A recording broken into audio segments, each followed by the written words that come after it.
അതുകൂട്ടന്നെ രാവിലത്തെ കലാപരിപാടികളാണിതെല്ലാം. അപ്പോൾ രാവിലെ തന്നെ കളിയും ബഹളവും എല്ലാം കഴിഞ്ഞിട്ട് പോയി കിടന്ന് ഉറങ്ങിയിട്ടുണ്ട്. ആളെ കാണിക്കാം.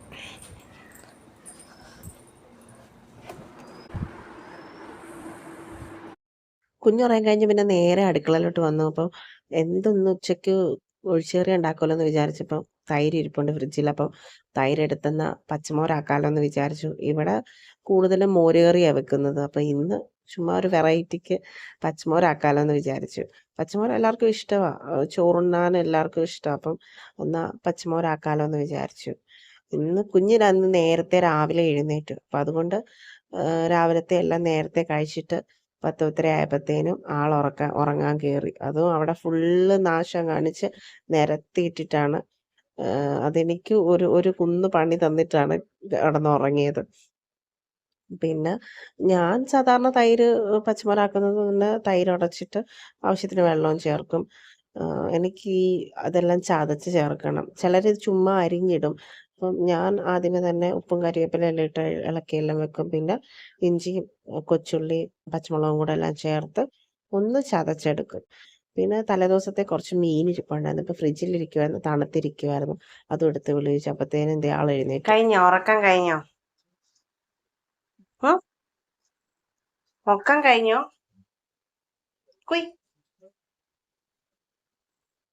പിന്നെ അവനെ ഒരുവിധം എഴുന്നേക്കാൻ പറഞ്ഞു, വരാൻ പറഞ്ഞു. എന്നിട്ടൊന്നും എഴുന്നേക്കത്തില്ല.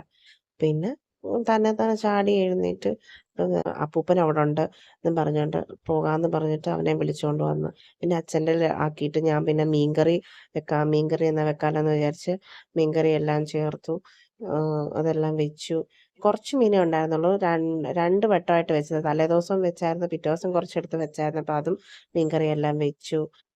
പിന്നെ കുറച്ച് വഴുതനങ്ങാത്തോരൻ വെച്ചായിരുന്നേ, അതും വെച്ചു. പിന്നെ ദേ മീൻകറി എല്ലാം സെറ്റായി.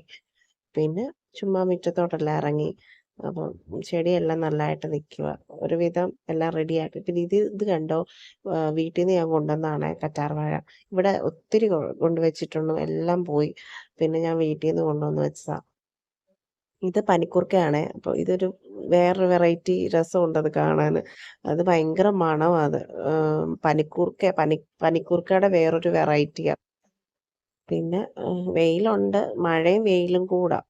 പിന്നെ ഉച്ചയായപ്പോഴത്തേനും ഞങ്ങൾ ചോറെല്ലാം ഉണ്ടു. അതുകൂട്ടന് ഒരുവിധമാണ് ചോറ് കൊടുക്കുന്നത്. അപ്പം ചോറും എല്ലാം കഴിച്ചു. പിന്നെ ഒരു അടിപൊളി മഴയായിരുന്നു.